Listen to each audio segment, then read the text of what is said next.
Hello guys, इस lecture में हम लोग देखने वाले हैं कि ईएमए और आरएसआई पे हम लोग कैसे ट्रेड कर सकते हैं। सेम स्ट्रेटजी यूज होगा हमारा स्टॉक में भी और ऑप्शन में भी। एल्गोरिथम सेम होगा, बस आप वहां पर ईएमए और आरएसआई अपने साथ कॉन्फ़िगर कर सकते हो। तो अभी हम लोग उसका code go through, architecture go through करेंगे और उसका मैथ भी देखेंगे कैसे ईएमए और आरएसआई कैलकुलेट होता है। ठीक है, यहाँ पर तो सबसे पहले सिंपल एग्जांपल लेते हैं कि हम मान चलो डे वाइज पे हमने टाइम फ्रेम लिया।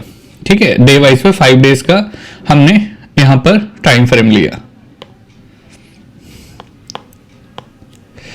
ठीक है, यहां पर हमने डे वाइज पे लिया टाइम फ्रेम और यहां पर देख सकते हो ये क्लोजिंग प्राइस है। डे 1 का क्या था, 100 था। डे 2 का 102, डे 3 का 105, इसका 103 और इसका 108 आप बोल सकते हो। डे 5 का है, हमें इसका ईएमए कैलकुलेट करना है।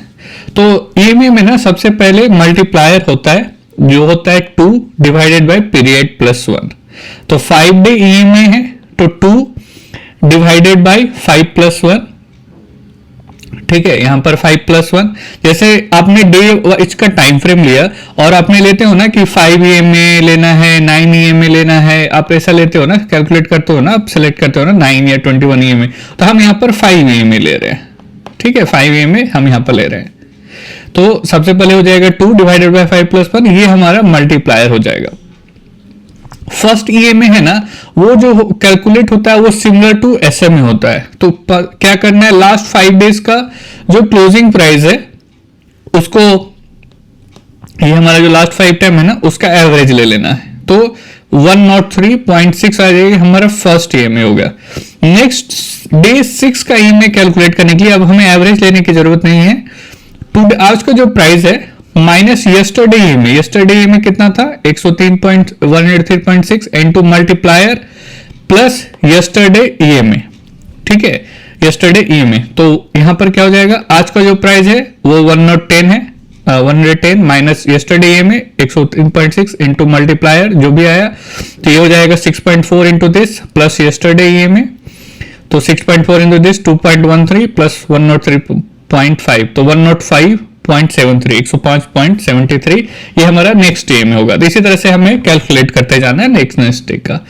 इसका सिंपल फॉर्मूला वही है, मल्टीप्लायर ऐसे कैलकुलेट कर लेंगे हम लोग और स्मॉल फर्स्ट एसएमए जो है वो हमारा एवरेज हो जाएगा और उसके बाद हमें ईएमए कैलकुलेट करने के लिए price minus EMA into multiplier EMA value, ये हम ईएमए वैल्यू स्टोर करते जाएंगे। अब हमें जैसे 9 ईएमए कैलकुलेट करने के लिए टोटल हमें कितने 9 डेज का लेना होगा कैंडल, 9 डेज का कैंडल लेना, उसका ईएमए कैलकुलेट करेंगे हम लोग। ठीक है, उस तरह से।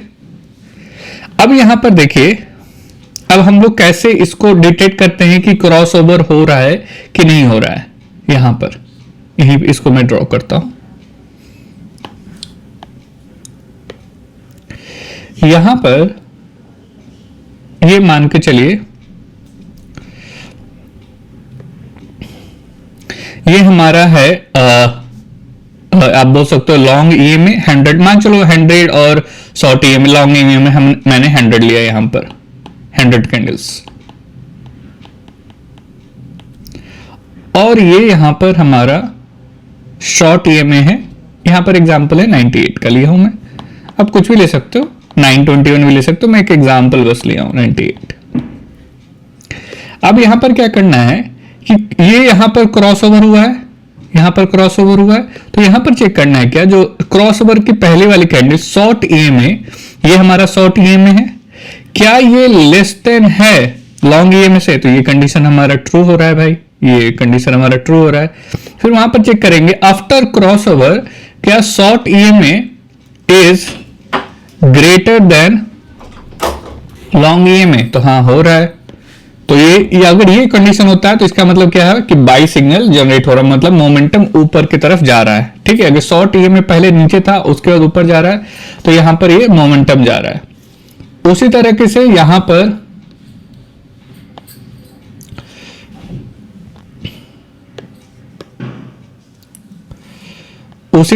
यहां पर अगर आप देखोगे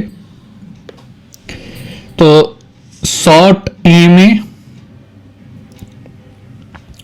जैसे शॉर्ट ईएमए हमारा ये है और लॉन्ग ईएमए हमारा ये है।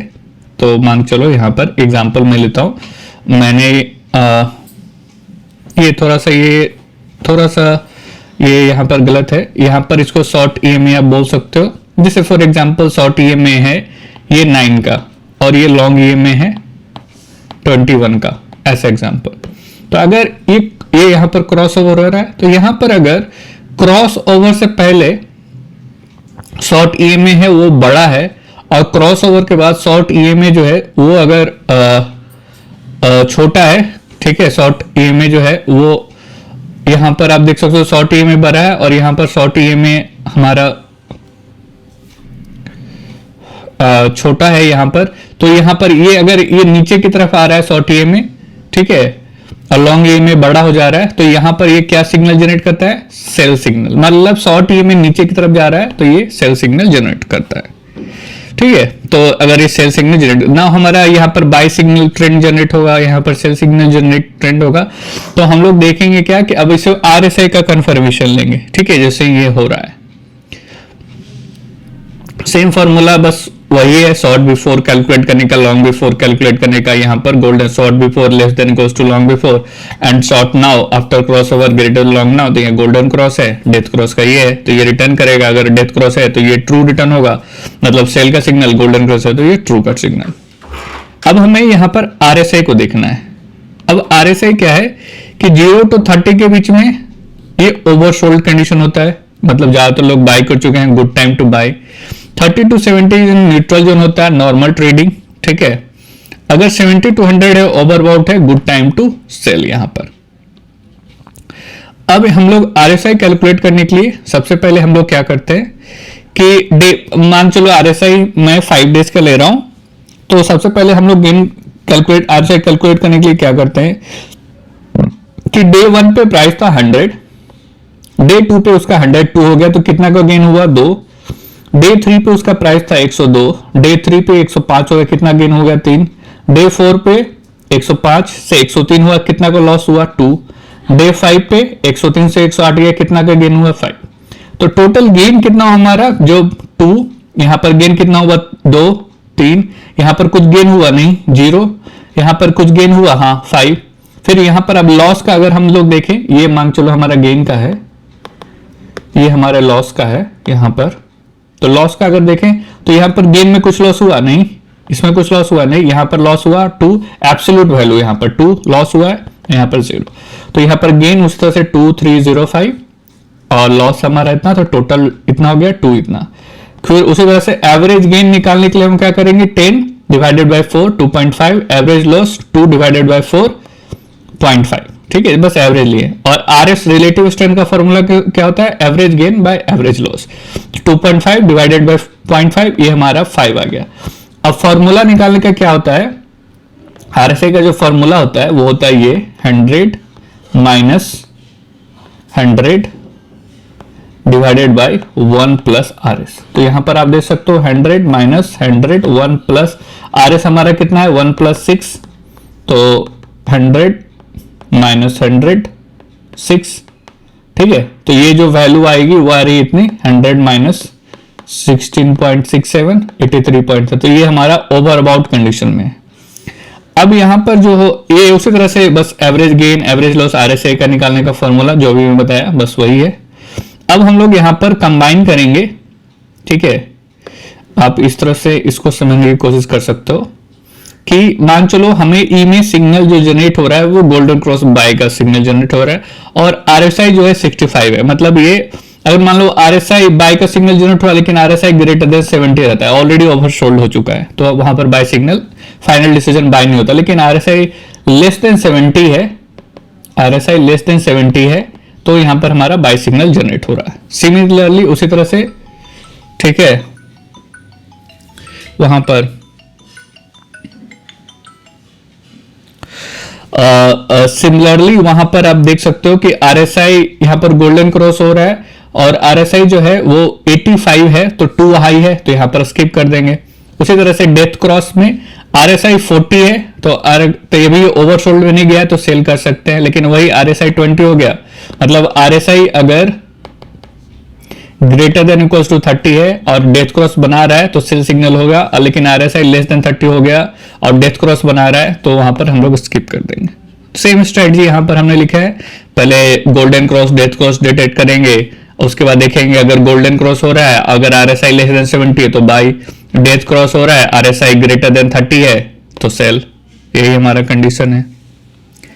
सो आई होप आपको यहां पर क्लियर हो गया होगा कि हम लोग कैसे ट्रेड कर रहे हैं। सो और इसमें एक चीज और हम लोग यहां पर क्या करेंगे, मैं यहां पे मेंशन नहीं किया हूं, लेकिन हम लोग यहां पर क्या करेंगे, यहां पर एक चीज यहां पर कि जैसे ये चीज बना रही है ना, हम लोग एक कैंडल का कंफर्मेशन और लेंगे कि मान चलो यहां पर क्रॉस किया, हम लोग ले रहे हैं सिग्नल, लेकिन हो सकता है कि वो रिवर्स बैक कर जाए, तो एक कैंडल और लेंगे, वहां पर देखेंगे क्या अभी भी ये ग्रेटर देन है, शॉर्ट ई में अभी भी क्या ग्रेटर देन है, तो इसका मतलब है तो हम लोग ट्रेड लेंगे। ठीक है, अभी भी ग्रेटर देन है तो हम लोग ट्रेड लेंगे। ये आप अब रखना चाहते हो रख सकते हो ना, तो कॉन्फ़िगरेशन के थ्रू आप चेंज कर सकते हो। ठीक है, डे वाइज पे तो ये ज्यादा लेवल नहीं होगा, लेकिन हाँ अगर 5 मिनट्स का कर रहे हो, उस पे कर रहे हो, तो आप हम लोग एक कैंडल का कंफर्मेशन भी लेंगे कि अगर ये गोल्डन क्रॉस बना रहा है, लेकिन क्या एक कैंडल और सस्टेन कर पा रहा है, नहीं तो बनाया क्रॉस किया, हो सकता है कि नीचे गिर जाए। ठीक है, लेकिन हम लोग एक कैंडल का कंफर्मेशन लेंगे, अगर वो हो रहा है तो फिर हम लोग सेल यहां पर करेंगे। आप इसको हटाना चाहते हो तो हटा सकते हो कॉन्फ़िगरेशन के थ्रू।